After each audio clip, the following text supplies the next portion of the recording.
la gloire, elle te revient, et tout l'honneur te revient. Toute la louange, elle te revient, elle te revient, elle te revient. Ce qui est en moi te revient. Bonjour, bienvenue à tous et bienvenue à une nouvelle édition de l'école dominicale en ligne. Je me présente, mon nom est le frère Pierre-Josué Chaudry et il me fait plaisir de vous accueillir à une nouvelle édition de l'IDEL. L'IDEL, c'est quoi? L'IDEL, c'est tout simplement une occasion de faire une pause en famille pour étudier la parole de Dieu en famille, pour être transformé en famille, pour être conforme à l'image de notre Sauveur et Seigneur Jésus-Christ. Comme à notre habitude, je vais vous inviter à vous joindre à moi plutôt, pour inviter la présence de Dieu, pour vraiment qu'on passe un moment dans la présence de Dieu, pour apprendre sur sa parole, pour qu'on puisse vraiment faire un volte-face, qu'on puisse vraiment se repentir et faire ce que Dieu nous demande de faire pendant la leçon d'aujourd'hui. Donc prions ensemble. Céleste Père en Jésus-Christ, encore une fois, nous sommes dans ta présence bénie pour te dire merci. Merci pour la semaine que tu nous fais passer, merci pour la vie que tu nous donnes, merci pour le souffle de vie et merci plus spécifiquement pour la révélation de ta parole. Merci de ce que cette révélation progressive se produit en nous de jour en jour, Seigneur. Merci de ce que tu nous montres et tu nous expliques, tu nous enseignes ta parole par ton Saint-Esprit de jour en jour. Nous te demandons, oh Dieu, que tu sois avec nous pendant ce moment d'étude, où est-ce que nous allons réfléchir sur quelques versets de ta parole, sur le sujet de porter du fruit. Sois avec nous, oh Dieu. Ouvre les yeux de nos cœurs. Illumine nos yeux pour qu'on puisse comprendre ta parole, Seigneur. Tu as dit dans ta parole que c'est un don qui vient de toi, que de comprendre et d'être révélé ta parole, et de recevoir la révélation de ta parole. Oh Dieu, nous te demandons, Seigneur Père, de recevoir ce don-là, Seigneur, de recevoir cette révélation. Te prions ici dans le nom précieux de ton Fils Jésus-Christ, par celui qui vit et règne au siècle des siècles. Amen. Nous avions entamé, au courant des semaines passées, une étude avec le livre, ce livre que voici, les caractéristiques du chrétien, la formation du disciple. On était rendu à cette première leçon qui parlait de porter du fruit. Comment est-ce que nous pouvons porter du fruit? Qu'est-ce que c'est que de porter du fruit? C'est ça le sujet de notre réflexion au courant des prochaines minutes. Qu'est-ce qu'on avait vu la dernière fois à l'IDEL? On va juste se rafraîchir notre mémoire. On avait premièrement vu notre texte d'or pour cette session, qui se trouve dans Jean 15, le verset 8, qui dit « Si vous portez beaucoup de fruits, c'est ainsi que mon Père sera glorifié, et que vous serez mes disciples. » Je répète, si vous portez beaucoup de fruits, c'est ainsi que mon Père sera glorifié et que vous serez mes disciples.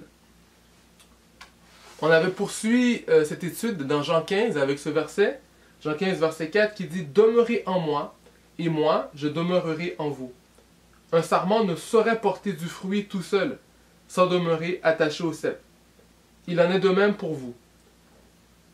Si vous ne demeurez pas en moi, vous ne pouvez porter aucun fruit. » C'est avec ce verset-là qu'on avait commencé notre réflexion sur porter du fruit.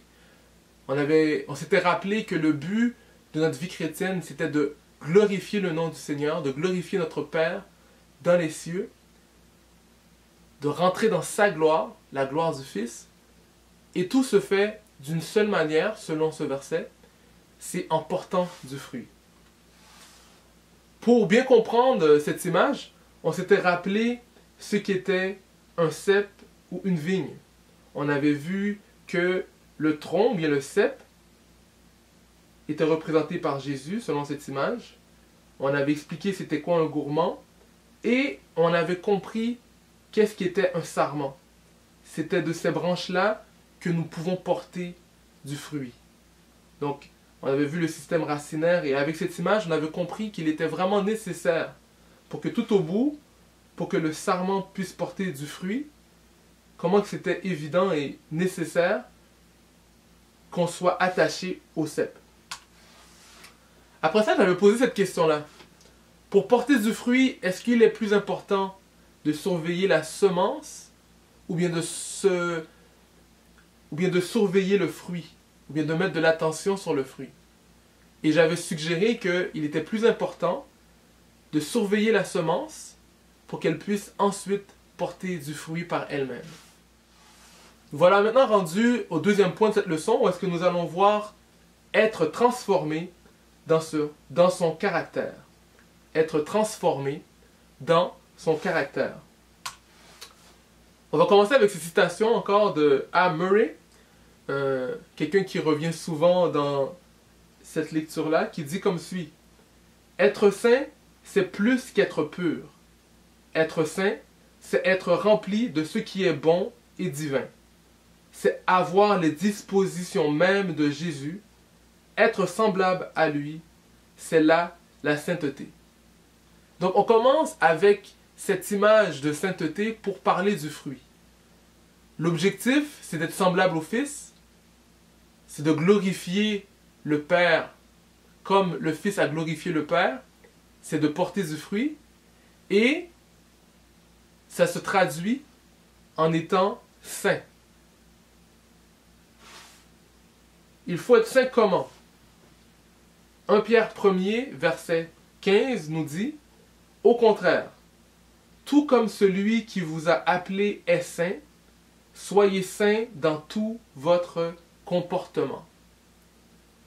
Au contraire, tout comme celui qui vous a appelé est saint, soyez saints dans tout votre comportement. Donc, je vais vous présenter cette image pour vous dire que ici, au courant de la leçon d'aujourd'hui, le fruit va être synonyme du comportement ou bien du caractère. Le fruit est synonyme du comportement ou bien du caractère. On le sait tous, en tant que chrétiens, on est appelé à avoir le caractère ou bien les comportements de Jésus-Christ, le Fils de Dieu. On est supposé être semblable, similaire, identique même, à Jésus-Christ. Comment est-ce possible? Donc c'est un peu ça la réflexion d'aujourd'hui. Comment est-ce qu'on peut porter du fruit, glorifier Dieu? Et comment être saint? Comment être semblable à notre grand frère spirituel, Jésus-Christ, le premier-né de la création? Je vous laisse un instant pour réfléchir. Comment porter du fruit? Et, on l'a dit aujourd'hui, porter du fruit, c'est comment avoir un comportement, un caractère qui est saint. Un comportement qui est comme celui de Jésus-Christ. Pour poursuivre notre pensée, on va analyser 3 versets qu'on va mettre ensemble. Et puis ensuite, on va poser une question par rapport à notre caractère. Donc, commençons avec le premier. Philippiens 4, verset 8. Enfin, frères et sœurs, nourrissez vos pensées de tout ce qui est vrai, noble, juste, pur, digne d'amour ou d'approbation, de tout ce qui est vertueux et mérite louange. Donc là, je voulais commencer avec cette image. Pour porter du fruit, il commence par manger un fruit. Pensez-y, pour arriver à porter un fruit, il faut manger ce fruit-là. Il faut se nourrir selon ce verset-là. Il faut nourrir nos pensées de tout ce qui est bon, de tout ce qui est juteux, de tout ce qui est santé, de tout ce qui est noble, juste, pur, digne d'amour ou d'approbation. C'est en se nourrissant de ce fruit-là que on va arriver à produire ce fruit-là. Donc gardez ça en tête. Pour produire ce fruit, le fruit, ce comportement, on doit nourrir notre pensée de ces mêmes comportements-là. On poursuit. Colossiens 4, verset 6 nous dit « Que votre parole soit toujours empreinte de la grâce de Dieu et pleine de saveur pour savoir comment répondre avec à propos à chacun. » Donc moi j'aime bien cette version-là qui nous ramène encore aux fruits, pleine de saveur. Donc j'ai vraiment cette image là de mango là quand on parle de fruits depuis la dernière saison. Je veux qu'on ait à l'image cette mangue qui est vraiment juteuse, qui est mûre, qui est pleine de saveur. Comment est-ce que on peut rester plein de saveur? Comment est-ce que notre parole peut être pleine de saveur pour ceux qui l'écoutent? C'est la question. Le troisième verset de cette série, 1 Pierre 2, verset 12, nous dit « Ayez une bonne conduite au milieu des païens.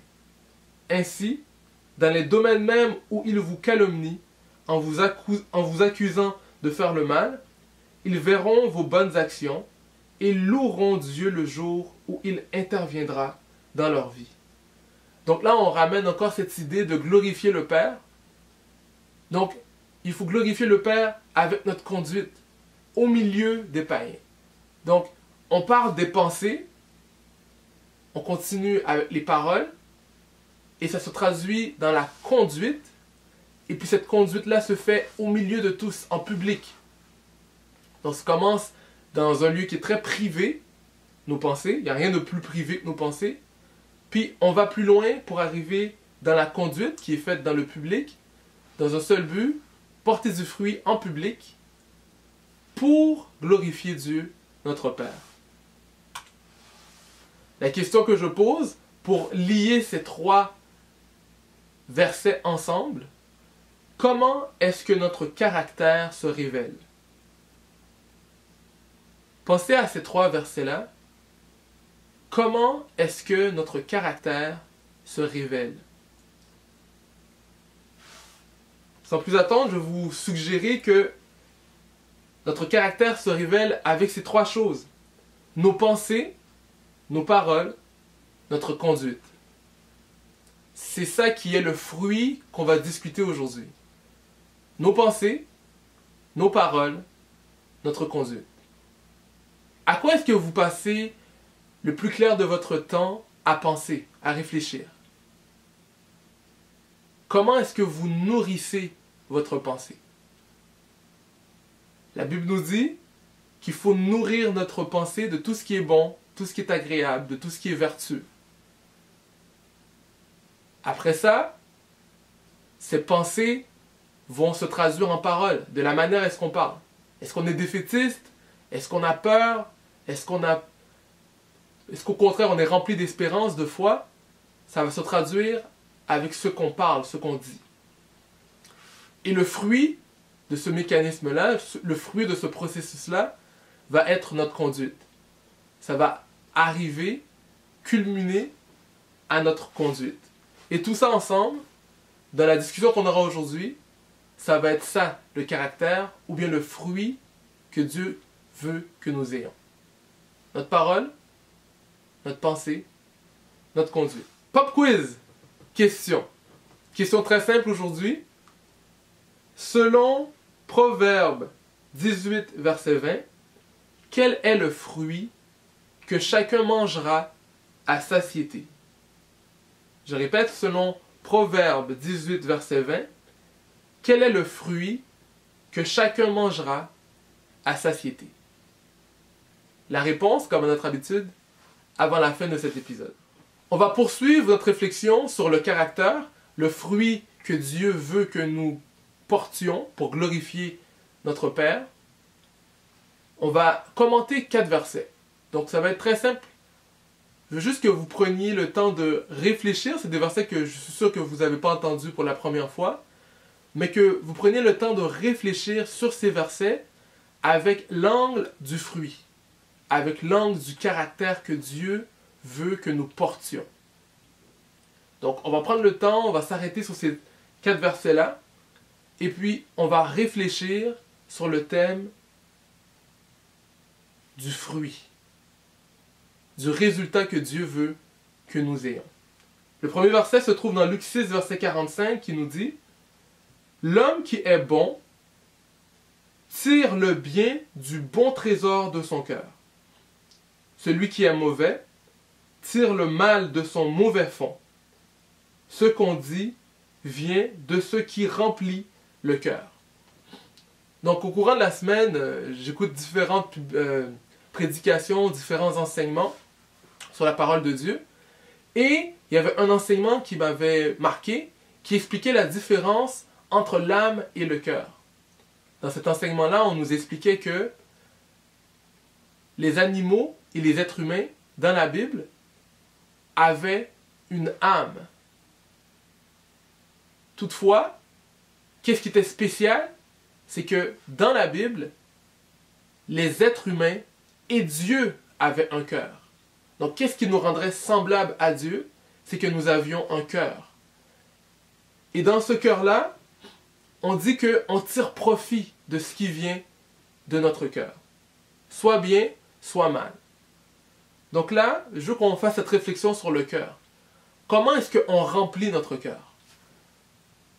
Comment est-ce qu'on présente les trésors qui viennent de notre cœur?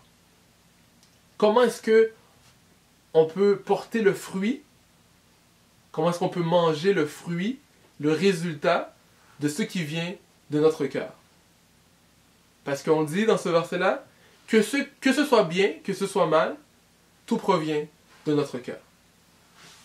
Réfléchissez-y et pensez à ce que vous avez comme résultat, comme fruit dans votre vie, et pensez à comment est-ce que ça se associe ou bien comment est-ce que ça résulte par rapport à ce que vous avez dans votre cœur. Deuxième verset qu'on va réfléchir, Jacques 2, verset 18. Ça nous dit ceci. Mais quelqu'un dira, l'un a la foi, l'autre les actes. Eh bien moi, je vous dis, montre-moi ta force, montre-moi ta foi sans les actes, et je montrerai ma foi par mes actes. Je répète, mais quelqu'un dira, l'un a la foi, l'autre les actes. Eh bien moi, je vous dis, montre-moi ta foi sans les actes, et je montrerai ma foi par mes actes. Donc là, on parlait de conduite tout à l'heure, et cette conduite-là, elle a comme source la foi. C'est ce qu'on a placé dans notre cœur, notre foi, qui se résulte par nos actions. Donc comment est-ce qu'on peut montrer ce qui est dans le privé? Comment est-ce qu'on peut démontrer ce qui est dans notre cœur? Comment est-ce qu'on peut démontrer notre foi en Jésus-Christ? C'est par une seule façon. Comment le démontrer? C'est avec notre fruit et c'est avec nos actes. Mais tout ça a comme source la semence qui est notre foi, qui résulte ou bien qui a comme fruit nos actions. Prochain verset, Éphésiens 4, versets 22 à 24. Ça nous dit comme suit. Cela consiste à vous débarrasser de votre ancienne manière de vivre, celle de l'homme que vous étiez autrefois et qui se corrompait en suivant ses désirs trompeurs, à être renouvelé quant à votre esprit et à votre intelligence, et à vous revêtir de l'homme nouveau, créé conformément à la pensée de Dieu, pour être juste et saint, conformément à la vérité. Donc dans ce verset-là, on présente les deux arbres qu'on avait discutés dans la dernière leçon. On avait l'ancien homme et le nouvel homme qui est placé et planté près d'un courant d'eau. Donc ce nouvel homme a des nouveaux désirs. Anciennement, on avait des désirs trompeurs, on était dirigé par nos sens, et maintenant, on est dirigé par l'Esprit de Dieu. On est dirigé par la parole de Dieu, on est dirigé par nos pensées qui sont centrées par tout ce qui est vertueux, par la Bible, et on revêt cet homme nouveau, et on a un fruit qui est différent, un fruit qui est nouveau. Donc, la question, le fruit que nous avons aujourd'hui, est-ce qu'il est conforme à la pensée de Dieu? Est-ce qu'il est juste et saint, semblable à Jésus-Christ, conformément, ou bien conforme, comme on le dit souvent à le but de l'Éden, conforme à notre Sauveur et Seigneur, Jésus-Christ. Nous poursuivons aussi avec une lecture de quelques versets. Puis là, ça va être vraiment une réflexion. 2 Pierre 1er, le verset 1 à 8. Je vais vous le lire, et puis après ça, on va avoir cette réflexion sur le caractère que Dieu veut que nous ayons. Lisons ensemble. Simon Pierre, serviteur et apôtre de Jésus-Christ, salue ceux qui ont reçu le même privilège que nous, la foi. Ils la doivent à Jésus-Christ, notre Dieu et notre Sauveur, car il est juste. Permettront de connaître toujours mieux notre Seigneur Jésus-Christ. Que la grâce et la paix vous soient données en abondance par la connaissance de Dieu et de Jésus, notre Seigneur. Par sa puissance, en effet, Dieu nous a donné tout ce qu'il faut pour vivre dans la piété, en nous faisant connaître celui qui nous a appelés par la manifestation de sa propre gloire et l'intervention de sa force. Ainsi, nous bénéficions des dons infiniment précieux que Dieu nous avait promis. Il a voulu, par ces dons, vous rendre conformes au caractère de Dieu, vous qui avez fui la corruption que les mauvais désirs font régner dans ce monde. Pour cette raison même, faites tous vos efforts pour ajouter à votre foi la vertu, à la vertu la connaissance, à la connaissance la maîtrise de soi, à la maîtrise de soi l'endurance dans l'épreuve, à l'endurance la piété, à la piété l'affection fraternelle, et à l'affection fraternelle l'amour. Car si vous possédez ces qualités, et si elles grandissent sans cesse en vous, elles vous rendront actifs et vous permettront de connaître toujours mieux notre Seigneur Jésus-Christ. Donc, d'entrée de jeu, je voulais vous rappeler cette vérité ultime. La révélation de Dieu, la connaissance de Dieu, elle se fait de manière progressive. C'est pour ça que Dieu nous demande de grandir, de quitter le stade d'enfant et devenir des êtres adultes, matures, qui peuvent manger et comprendre les révélations de Dieu. Donc, de jour en jour, nos fruits grandissent. Je veux qu'on se rappelle aujourd'hui ce que veut dire le mot fruit. Lorsqu'on dit que nos fruits grandissent, aujourd'hui, le synonyme, notre comportement, notre caractère grandit. De jour en jour, notre caractère, notre comportement, notre conformité à Jésus-Christ, notre sainteté grandit. Donc, on voit dans ce verset-là que tout commence dans la foi. La foi, c'est un don de Dieu. Ça ne vient pas de nous. La parole de Dieu nous vient. On place foi en cette parole-là. Et c'est de là que tout commence notre expérience. L'expérience chrétienne. L'expérience relationnelle que nous avons avec Dieu, notre Créateur céleste. Donc, on est vraiment dans cette doctrine, cet enseignement, cette vérité de base de la Bible qui est basée sur le don de Jésus-Christ, le don de la parole à nous. Une fois que nous recevons cette révélation-là, cette parole-là commence à travailler en nous. Et lorsqu'elle travaille en nous, elle travaille notre caractère. Elle travaille notre comportement. Elle travaille notre caractère. Et ce caractère, c'est le fruit que Dieu veut que nous ayons. Donc, le but de ce travail-là, de ce fruit qui grandit, c'est premièrement que cette foi nous amène à connaître Dieu. Donc, je veux qu'on pense à différents amis que nous avons. Il y a plusieurs amis, différents types de relations qu'on a, mais la relation la plus forte et la plus riche que nous sommes appelés à avoir en tant qu'êtres humains, c'est la relation que nous avons avec notre Sauveur et Seigneur Jésus-Christ. Cette relation-là, elle grandit et elle amène un fruit. Et le fruit, le point culminant de ce fruit-là, se retrouve au verset 8. Dans cette connaissance-là, qui grandit, qui provient de la foi, qui nous amène à connaître Dieu par la foi, elle nous amène à la vertu, à la connaissance, la maîtrise de soi. Cette maîtrise de soi-là, c'est ce qui nous différencie des non-croyants. Les non-croyants n'ont pas cette maîtrise de soi parce qu'ils sont dirigés par leur chair. Maintenant, nous, c'est plus la chair qui nous dirige, on a un autre caractère, on est maintenant dirigé par l'Esprit de Dieu. Donc, ce contrôle-là nous amène à avoir une endurance. La piété, c'est cette vie de prière qui nous amène à tout le temps vouloir être semblable à Dieu. À l'affection de la créature de Dieu. La créature de Dieu, c'est principalement les enfants de Dieu. L'amour, là, on est amené à vraiment vivre l'amour. Et tout ça pour nous permettre de mieux connaître Dieu et glorifier Dieu pour être conforme à Jésus-Christ. Donc, à l'issue de cette réflexion-là, je vais vous poser cette question-là. Comment est-ce que votre caractère grandit cette année, en 2021?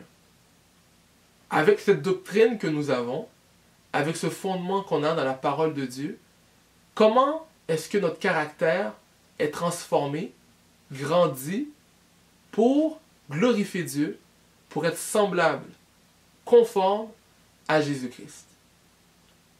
C'est ça le but de cette leçon aujourd'hui. Le but, c'est tout simplement de réfléchir à notre caractère. On n'est pas parfait.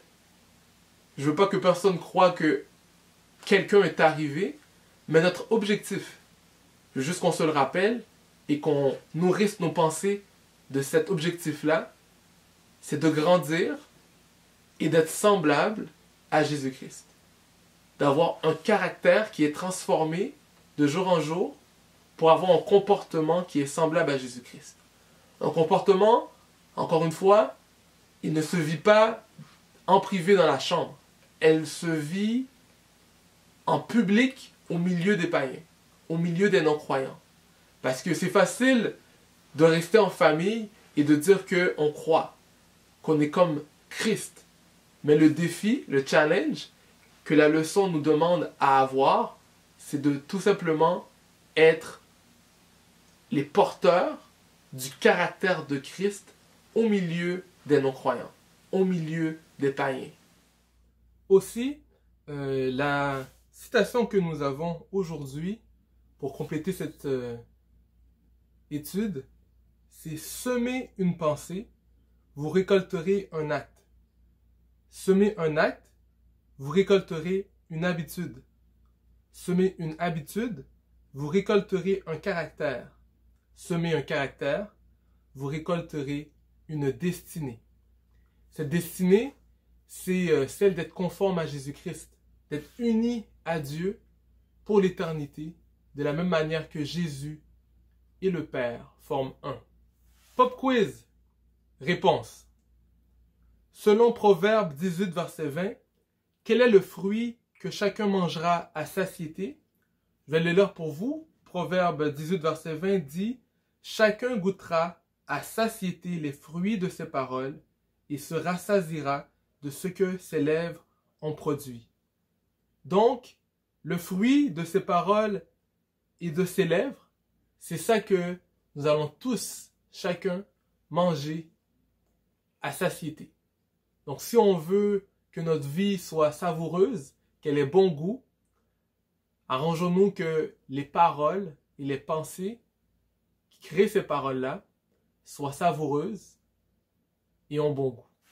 Aujourd'hui, je veux vous faire une suggestion de lecture pour compléter cette session. Cette suggestion de lecture, c'est un livre de Paulin Bédard qui s'appelle « Le solide fondement du salut ». Ce livre-ci. Et puis, comme on avait vu cette année pour l'édition 2021 à l'IDEL, on a 3 objectifs. Et le premier, c'est vraiment d'avoir un bon fondement doctrinal. Bien comprendre notre doctrine. Donc, ce livre-là, je pense que c'est vraiment un livre qui va vraiment aider chacun de ses lecteurs à mieux comprendre notre doctrine, mieux comprendre où est-ce qu'on se situe et où est-ce qu'on veut aller.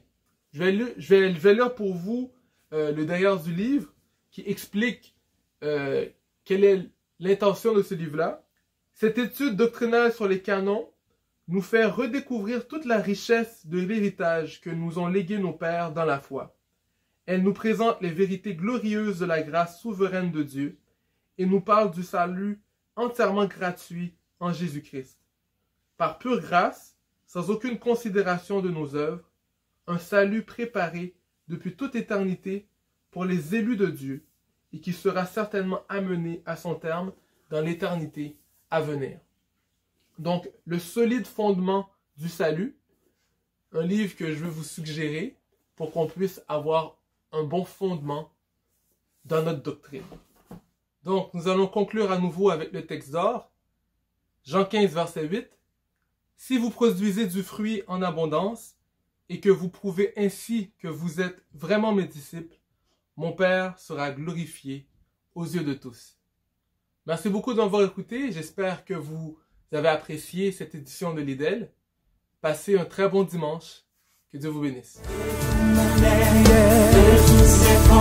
Ma vie entière pour te louer. Chante gloire à ton nom. Mettez les mains ensemble, come on, hey! Gloire à ton nom. La création La